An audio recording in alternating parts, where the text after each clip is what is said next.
For this lesson, go into your exercise folder and open up Lady on Lake. Not to be confused with the Lady of the Lake.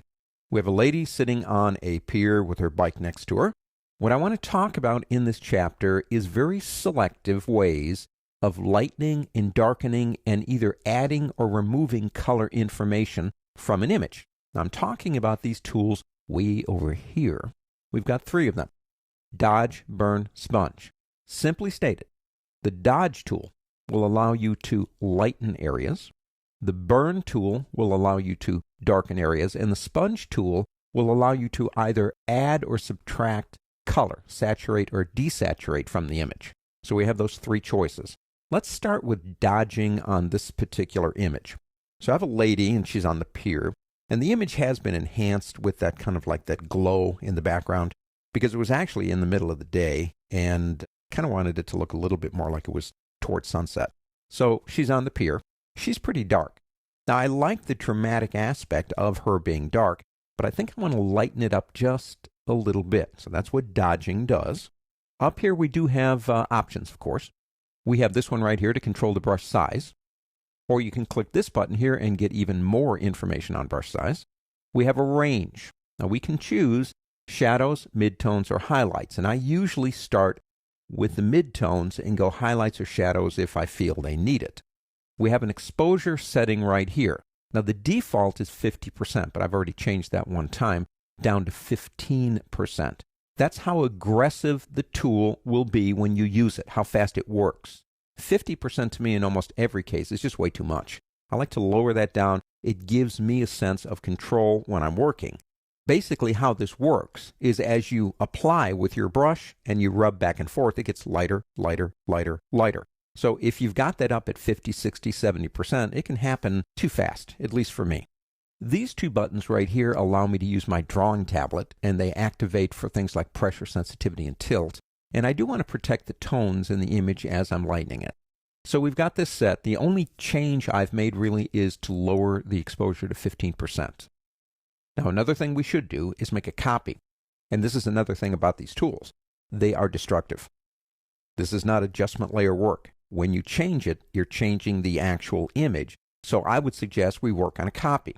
Now, the easiest way to make a copy is hold the Control key down and press the letter J, and that's Control J in Windows and Command J on a Mac, same keys, different names. We have our tool selected. When I change my brush size, I prefer to use the bracket keys. Just much easier to control. And don't forget, there are shortcuts for everything in this program. And if you use the shortcuts, you get more work done faster. According to studies, 1 hour in every 8 is saved by using shortcut keys. It's kind of hard to believe we consume an hour wasting time, but the study says we do, and I believe it. Now, let's get to work. I'm going to pick up my drawing tablet right here. It might cause me to jump around for a second. I'm going to get right in here and just start rubbing. Now, it's a difficult thing to see on the fly sometimes. Sometimes you have to look at the before and the after to realize you're really doing anything. And I repeat, do not want to go too far with this. If you really go too far with it, it's going to flatten the image out. You're going to lose contrast. I'm going to go up on her too a little bit there, off the side. If we come over here now, we can kind of do a before and after. And you can see, indeed, it is working. But it's working slow, and that gives me the control I feel I need to get the job done. We can come back again, do a little bit more. If you don't have a drawing tablet, I would explore them, mainly because it's not just the artistic part, okay? It's not just, oh, I'm artistic or I'm not artistic. It's just because it's just a very natural feel in your hand as opposed to using a mouse. Now, the cool thing about this is we still have control since we are using a separate layer. And so if we feel like, you know what, I did too much. Well, you could start all over again, I suppose. But don't forget, you can go to opacity right here, and we can lower the opacity and get exactly the effect that we're looking for. The other thing is, let's say, for the sake of argument, that I come over here and I'm beginning to work, and I go too far. Now, I'm overdoing it just to prove a point. You can see that kind of glow going out on the lake. I did not want to do that. That's a mistake. Now, there's a couple of ways that we can handle this. We could go into our multiple undos and back up to the point where we made the mistake. But maybe we've done other things, we just didn't notice it yet. One of my favorite tools to work with is something called a history brush. So let's do this. Create a new layer right above this layer. So I just click the new layer button down here. Come over and pick up this option right here. It's called a history brush. Now, we don't have to change any of the settings. The default settings will work, but what does it do? The history brush, by default, will paint back into the image the pixels that were there when the image was first opened up. And that wasn't like this over here when we first opened the image up. Let's get a little bit of a bigger brush. Right bracket key. Come over about here.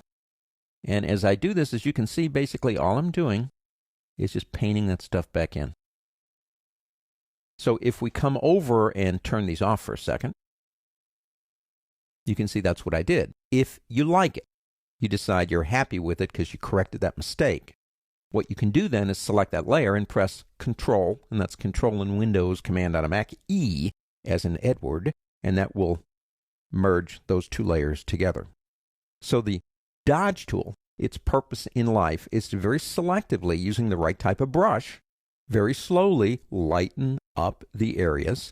If you don't like it, if it's too much, change the opacity of the layer. And if you go a little bit too far, don't forget you got the history brush too.